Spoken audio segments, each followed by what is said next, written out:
ruined Saturday night. Mm-hmm. And, but what are you going to do? It's not her fault. It's just she shouldn't have been there by any measure. Just should not have been there. So the Cavs play tonight. The Guardians, who almost got swept by the Chicago White Sox. I was peeking in all week, and I'm like, how is this happening? How is this happening? But they avoided it. There could be no greater indignity. And again, it's my home team, but they're just god-awful. There could be no greater indignity right now in sports than, but what a story, if the a top team in the division was swept by the worst team, basically in all of baseball. But they avoided it, shut out the White Sox yesterday, 7-0. But for a 4-game series, it was an emotional roller coaster. The Rockies for yours truly. The Rockies swept. Who'd they sweep? Rockies are terrible too. Yeah, they're right there with the White Sox, and they, I think, won 4 in a row against a pretty good team. I can't remember who it was, but I heard it. The Rangers. The Rangers, yeah. Yeah. Well, your Guardians start up against the Rangers tonight for an 8:05 first pitch right there in Arlington, smack dab in the middle of the Metroplex, between Fort Worth and Dallas, Texas. Guardians, Rangers. That's Sammy Sosa. Tonight at 8:05 here on The Buzzard and on the iHeartRadio app. Now, you want a clue to get you some of these Cavs playoff tickets for tonight? I sent Rob to the east side. You know, I heard you complained and I heard you. Essentially. You know, you'll hear companies say that all the time. Mm-hmm. We've listened to you. People are like, how come you never come to the east side? And I said, Cleveland has an east side. So sent Rob over there, and he's got a bunch of tickets. And so I'll just throw you, if you've joined us for playoff game ticket giveaway days past, I just intermittently give you clues. Your first clue is Frozen. So good luck. Frozen is your first clue. If you find Rob, just go, hey, are you Rob? And hopefully he won't lie to you. I don't know if he'll have any kind of designation on. I don't think he has his I'm Rob shirt on today, but we'll find out. So Frozen is your first clue to grab those Cavs playoff tickets. You can't send people to Arendelle. I will have another clue for you in about a half an hour. I can't what? Send people to Arendelle. Send people to Arendelle. That's what is that? Country in Frozen, the movie. Jesus H. Christ, Mary. I'm a grown man. You have an 8-year-old daughter. She wants nothing to do with Frozen. She couldn't care less. Oh, I've made this very clear. Please, please, please. Every parent laughed at that. No, absolutely. I get it. I understand. You just hit the wrong target with that one. Arendelle. I don't, Dell. Arendelle. I don't do this for you, Alan. I do it for the customers. So they're the target. You hear that, Bill? You hear that? She knows what's up. Go to the text. Let's see what they thought of that joke. Hey, by the way, you know, all these people are texting me. They're like, it's a bummer that Donovan Mitchell's out, and I mean, he's questionable for tonight, whatever. And Jared Allen. I completely forget that Tristan Thompson is on the Cleveland Cavaliers. Oh, yeah. Until it shows up, until he, does well in a game or something. I'm like, oh, right. We have that guy. He got suspended for a few games. Oh, for what? Performance enhancing. Grabbing butts? No. Oh. Was it enhancing his performance? See, I don't think that you should get in trouble for PEDs unless it literally enhanced your performance. Just taking them isn't going to enhance your performance. That's not, I get that there's rules and regulations and they're illegal in the game or whatever. But if they don't do what you took them for, then no one's the wiser. It's not like this guy's out there like he's got flubber on his shoes. Oh, that would really help us out. It really would. We could use some flubber. Is flubber a performance? That's probably it's not banned a drug, too. but it's a substance. So you don't eat flubber. You just put it on your shoes. Yep. What if you ate it? That's probably not going to be good for you. My goodness. Those little guys dance around in you. Yeah, so I mean, I think, back in the day where they were like, oh, Mark McGuire's juice and Barry Bonds' juice. And yeah, those guys just became massive individuals and were hitting dingers nonstop. If you are a Tristan Thompson and they happen to take. How did he get caught? They took a random blood sample. I mean, they The P test drug something, right? Yeah, something okay. like that. I don't know how frequently they do them in the NBA. I assume maybe they do them randomly. Mm-hmm. And they go, oh, this guy, we got to suspend him. This guy's got stuff in his blood. And everybody's like, really? Wow, he's the last guy I would have. So I'm thinking they should amend that. If you're on PEDs, they have to pull up your stats for, let's say, they determine how long you've been taking them. Because there's no guy who's out there killing it who's taking PEDs. It's a guy who wants an edge. He's like, man, it's all slipping away. And he seems like he'd fit that category. If they don't do what you took them to do, you shouldn't be in trouble. There should be whatever the collective bargaining agreement is in the NBA, that should be part of it. Hey, PEDs, illegal, frowned upon. You'll catch a suspension if we notice you're out there kicking ass. And that's, unfortunately, the flip side of that is that's unnecessarily punitive to the team. If you have a guy out there who's doing really, really well, and then you pull him out, that's going to hurt the team. The team's more than one guy. But, boy, if you're shooting up something, what was it, saw palmetto? Was it horny goatweed? What was he using? Was he shooting testicle paste into his abdomen? I don't know what like they were doing in the 1800s? Oh, I don't know. Probably not that. Not that? Ground up ground up animal testicles that they would inject directly into their abdomen? Being certain in 18th century medicine that would give them vitality? Maybe we should try to bring that back. So, yeah, congratulations to Tristan Thompson, who is on the Cleveland Cavaliers.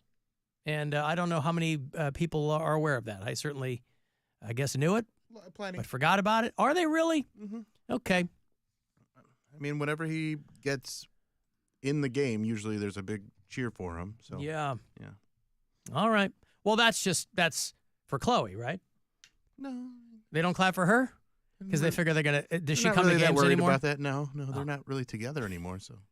But aren't they? I mean, why They're are they like always in cordial. stories together? Huh? They're like cordial. Like he's Yeah, the they're father like- of her kids, yeah. so they get along enough to co-parent. Yeah, but they're I not, don't like, think she's dating. going to the games. Not going to the games. Well, because every time there's an article about her or him, the other one's always involved. Not mentioned. Like involved. Like they're out doing stuff. I mean, I understand that's a function of co-parenting too, but... So yeah, he's on the Cavaliers. But your first clue again is Frozen. So if you're over somewhere on the east side, you might. I'll have two more clues for you, but you might find Rob out there. Alan, when Mary makes a bad joke, you should make her listen to 10 Seconds of Metal. No, listen, we're all in here making bad jokes occasionally, and I'm not going to. If we were punishing people for bad jokes around this place, we'd all be deaf. So. We are punished with what we get paid, so there we go. Alan, I forget the actor's name, but the villain in Flubber swallowed it accidentally, and it came out of his butt. Oh, gross. Yeah. Yep. That must have been the Robin Williams one. I haven't seen any of the Flubber movies. I just remember that was a thing, right? The original is called The Absent-Minded Professor. Ah. And that is starring... Dean Jones. Yeah. Yep. And then Robin Williams. Who was the Wait, female is it? lead in Flubber? Is it Bonnie Hunt? I'm thinking of Jumanji. No, Fred McMurray. Oh, I'm sorry, Fred McMurray. Yeah. Fred McMurray is a girl. No. That's Nope. a dude. Nancy He's Olsen. talking about the absent-minded professor. Marcia Gay Harden was remember her? She's still on TV. Her show just got canceled, but she's still a working actress. And Ted Levine, the pride of, he's Buffalo Bill and the pride of Parma Heights. He was in that movie, too. Christopher McDonald, a great comedic villain. Okay. Is he the guy that accidentally eats it and farts out the flubber? I would assume so. Wow. Okay. Nope, never saw Flubber. But I haven't seen him forever. 1997. It's probably the last time I saw it. Yep. I think we might have actually had that on VHS. Well, that was a big era for VHS. Yeah. Remake of The Absent-Minded Professor, 1961. There you go. We've got money here for you. It is $1,000. A chance for you to grab some cash from the Buzzard bookie. So good luck. This is your chance to bet with the Buzzard Bookie and win $1,000 now. Enter this nationwide keyword at WMMS.com. Win. That's win. Enter it now at WMMS.com.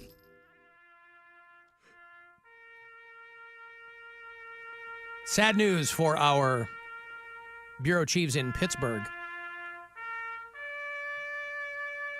Maybe you guys might know who Cyril Wecht was. Cyril Wecht was, because he was very well known outside the city just because he would do a lot of talk shows, and anytime HBO would have like one of those autopsy shows, they would always go to Cyril Wecht. There was a guy who was a coroner for New York City for a long time named Michael Baden. He was the guy, I think he might be gone now too, but he was the guy that got the most face time on that autopsy show. But Cyril Wecht was a guy that I knew fairly well just because I had lived there and I was in local media and I had done some television with Cyril Wecht. He was 93 years old. Cyril Wecht was a guy who kind of got on the map as a younger man. He was the first person to say that Kennedy was killed by more than one person. Dr. Cyril Wecht was the county coroner for Allegheny County for a long time. I think he had retired some years ago. A lot of people didn't like him because he was very adamant in his opinions. A lot of people thought that he was arrogant, but he was just a really, really smart guy, really good at what he did. But he had a lot of controversial opinions on things. And he got a lot of attention when he said that he didn't think that Lee Harvey Oswald was the only person who killed JFK. But he was always being called out on a lot of these national cases. And he liked, getting camera time or whatever. And I liked the guy. Anytime I had a conversation with Cyril Wecht, you'd learn something. It was pretty wild. It was way over my head. But he had concluded that the Warren Commission, who had concluded the single bullet theory, they said that it was absolute nonsense, is what Cyril Wecht said. And he would go back and forth with people over the Kennedy thing. But, he got into some trouble along the way. But he would always get called out when there was some high-profile case. I feel like he was part of the, what's her name? He was part, or at least they asked his opinion at some point on John Bonet. Casey Anthony. John Bonet, probably, when Michael Jackson died. They were picking Cyril Wecht's brain. He did the Today Show and Good Morning America a lot during the O.J. trial. He was a guy that went over the Elvis autopsy report and said that Elvis had died of an overdose, not heart disease. And a lot of things that in retrospect people take for granted. But hearing from a lot of our Pittsburgh bureau chiefs that Cyril Wecht has passed away. Good run, though, 93. Pretty old. You want to leave us messages, you can do it. You can, if you listen on the iHeartRadio app, you can drop messages there or leave voicemails. That number is 216-986-8903. Hey, Alan, catching up from Friday's show. I thought it was so funny that you and your wife care less about getting gifts on Mother's Day and Father's Day than Mary, who threw a temper tantrum last year because she didn't get a Mother's Day gift when she's not even married to Brian, and Mary's not going to get her mother a Mother's Day gift. She's perfect. Did I throw a temper tantrum? I don't remember that at all, so No, I don't know what he's talking about. Absolutely not. But I never threw a temper tantrum. I don't know. The listeners remember things better than we do. But that's so nice. He thinks you're perfect. I am perfect. All and the I'm glad that he preceding can stuff, recognize that. all the preceding stuff he mentioned is irrelevant because you're perfect. I am perfect. Yeah. And I'm glad that people are finally starting to realize Finally that. coming around to what Wait Bill and until- I have thought for a long, long You time. guys have always supported me in my Yes. But wait until he finds out that Brian came here and spoiled the crap out of me for an entire weekend for Mother's Day. So suck my butt. How about that? Well, but he was already going there. That's why he came out here. Right, but that wasn't like a surprise. No. But he I'm made his saying- he didn't have any travel problems? No, he ended up making it at like midnight on Friday, which, I mean, he basically came to the apartment. We ate some food and went to bed. There's nothing to do at midnight. We're not going to go out after you just traveled all day. Sure. Yeah, Saturday, it was a great weekend. Saturday, there was like this street fair in the neighborhood called Chelsea, and there's like a market there. So we went to like the Chelsea market. We went to this street fair and had a bunch of cool, wacky Asian food. Straight fair? Street. Oh. We were straight, so we were kind of having a straight fair. All those people are like, when's there going to be a straight pride parade? They're having a straight fair there in Chelsea. Of all places. Of all places, Of all places to have a straight fair. There were called Japan Fest. There were 3 people there. No, it was really cool. It was a great day. A lot of walking around. There was we found a Starbucks Reserve Roastery. Have you guys heard of these? Yes, I've heard of those. So there's only 6 in the entire world. There's one in New York, one in Chicago, one in Seattle. Are the 3 that are in America, and then Tokyo, Shanghai, and somewhere else. Milan. So there's only 6 in the entire world. We didn't know that. And it's like they get all the beans from like direct imported from different parts of the world. They roast them and grind them and do everything there fresh. And they have like specific select food that's all made fresh from like however many star chefs. Like, it was a crazy experience at this Starbucks.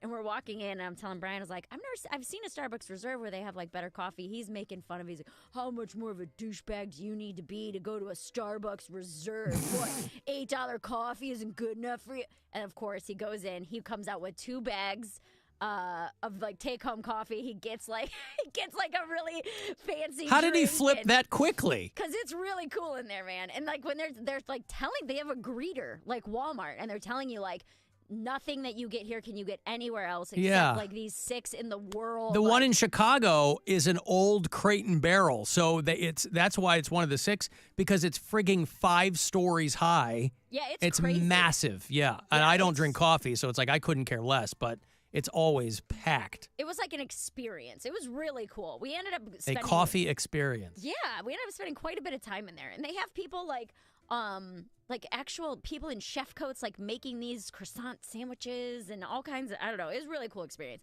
But yeah, so then we did a lot of walking around, took a nap, and then went and saw Aladdin on Broadway Saturday night. What'd you think? Because Cody and I saw that in Cleveland.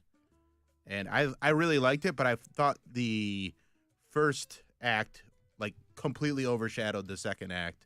The second act was only like 45 minutes. Right, The second act was really quick. It goes really quick, and the way the first act ends with the genie doing "Never Had a Friend Like Me," like that had us just like we were going crazy for that. Yeah. It was so good, and then there's nothing that really matches that energy again the rest of the time. No. Still very good, but like. The peak is definitely there in the middle. Yeah. I mean, it was really cool. It was good. And I have like, I don't want to say an unhealthy attachment, but like Aladdin, Lion King, like those classic 90s Disney movies, I have watched so many times. I had the video games, like the Super Nintendo Aladdin video game. One of the hardest video games ever. It's so hard. So is the Lion King game, dude. Those games are hard. They're very hard. You put so much time and effort into it. So I had that on Game Gear, and I would sit there and like. Yeah, they don't want kids finishing it in a day. No. No, they didn't care enough to. Understood. Yeah, they didn't care if kids could finish it at all. They just made it way too hard. Yeah. So I didn't like some of the artistic liberties taken with the Broadway show, and I'm complaining to these things. No, I've never seen Aladdin, so what do you mean by artistic liberties? Like they changed the story, or? No, a little parts of it. Like they made this whole side plot where like Aladdin's mom had just died, and he was like trying to prove to her that he can be worth something, which I thought was like completely unnecessary to the storyline. I'm like, that didn't really add anything, and they only mentioned it twice. So I don't know. I thought that was weird. I was like, I can't believe they took the Abu character out, which is the monkey. That's like Aladdin's right-hand man. They replaced him. And he's got like 3 friends, right? Yeah, he's got like 3 friends. I was like, they should have. And Brian's like, Mary. How are they going to have a monkey on stage? That's exactly what he said. He goes, how do you want them? I was like, they could put a guy in a monkey suit. A guy in a monkey suit. Take it right out of the fantasy. There's a giant guy in a monkey suit. All that Lion King is. Like their entire thing. Saying. So like I agree with Mary that they could have just put somebody in a suit or came up with something. Even had like a puppeteer like show up and do something like it's Broadway. This is like the biggest production. Peter of Dinklage. Anything. Yeah. And then and that's been there a long time. Yeah, Aladdin 10 on Broadway. years, I think they said. Yeah, not as long. I mean, the Lion King's been there like 25, but I think they said Aladdin was like 10 or 12 years or something like that on Broadway. It's fun though. It was good. It was good. Yeah, but there were parts of it that I was like, How was the genie? The guy that played the genie, because the guy was that good. when we saw it, he was fantastic. I wouldn't say he was he felt kind of out of breath at points. Oh, okay. But like It's Sunday. for real, I mean, like the scene that Bill's describing, the Never Had a Friend, it's like 9 minutes of running around and singing. So anybody would be out of breath. But there were parts where I think it was just hard to hear, kind of. Okay. And I'm like, yeah, maybe, I don't know, if it's got a, I don't know, hungover? I have no idea what his problem was. But Wait, did you go Saturday night for that? Saturday night, Okay. 8 p.m. Yeah. It was great. And then yesterday we just kind of chilled. It rained all day yesterday, so we just went and got breakfast and then came back and just hung out at the apartment. Made coffee that he bought. No. All that new Going home. coffee. That's going Well, he's home. not sharing that with her. Oh. I also don't really drink coffee that much, but yeah, it was a great weekend. And he got me flowers and chocolate-covered strawberries. Oh, Yeah. God. Very sweet man. Very sweet man. Hey, Jenna. Hello. Hi. Oh. So my husband and I were in Westlake Friday night at you. at Three Palms Pizza. And if you weren't there, then you have an absolute twin. Were you there? And you're with your family? I was not. Oh my gosh! All right, my husband and I were going back and forth. We were going to go up to you, but we didn't want to because you were with your family. That's hilarious. No, Well, you should thank have for because it settling wasn't me. So you absolutely should have done that. Yeah, right. Oh my gosh. Right, settle the bet. Well, thank you so much. We love your show and have an Okay. awesome afternoon. Thank you, Jenna. There you go. No, that was not me having pizza at Crocker Park on Friday night. I watched a little bit of Unfrosted, the Jerry Seinfeld movie. Mm-hmm. I don't know who that movie's for. I think it's like one long, weird SNL sketch. It's there's like a madcap quality to it. There's a billion Easter eggs in it, and it's not the greatest thing you've ever seen. But for what it is, I think it's just fine. Oh, I see. I thought was it really expecting to hate it. It was so over the top, silly that it feels like a kid's movie. But there's not a single reference in that movie that a kid is going to understand. No, Like, it's definitely for adults. I mean, but it feels like a kid's movie. yeah. Like it's Well, it's all silly. way too silly. I think that's the hook, is that they take this completely. I mean, it's Seinfeld to the nth degree. It's like you take something that's completely mundane and you elevate it to this, make it the space race of breakfast pastries. And yeah, I was not digging it's it. absolutely not for everybody, but I think for what it is, I think it's just fine. No, I don't know that I'll watch it again, but I was unimpressed. I thought it was like way too over the top, silly, like childish, but with jokes that aren't for kids. Yeah. That were just like all these like kind of like a wink and a nudge references to all these things that happened in the early '60s that I barely understand. right. So it's like you made a kids movie for boomers. Well, he's a 70-year-old guy. I mean, Right, he but I'm made saying it like for- you can still do but it's not a kid's movie. but it's made like it is. Well, yeah, but that doesn't mean it's for. You know what I mean? Right. Like it's very silly, but it ain't for kids. It just it had no edge to it. It had nothing What? appealing to there was and here's another problem that I have when they just put. You need to cast regular people in roles, because when everybody is a comedian in Yes. the movie, Yes. it just makes the movie so unbearable because they're trying to be so funny and nobody plays it straight, and you just get this movie that you can't have Ace Ventura with everybody being Ace Ventura. You Right. need people to be like, this guy's being weird. Like that's a whole you can't just have everybody being so over the top silly, because it just doesn't land. Yeah, no, a lot of people didn't like it. I'm one of them. Yeah. I thought it was real bad. I got to take a break. I'll have another clue for you. Rob's on the east side with tickets for the Cavs game tonight. Game 4 at the Romo Fijo if you want to go. I'll give you another clue toward where you can find him when we come back. Otherwise, you want to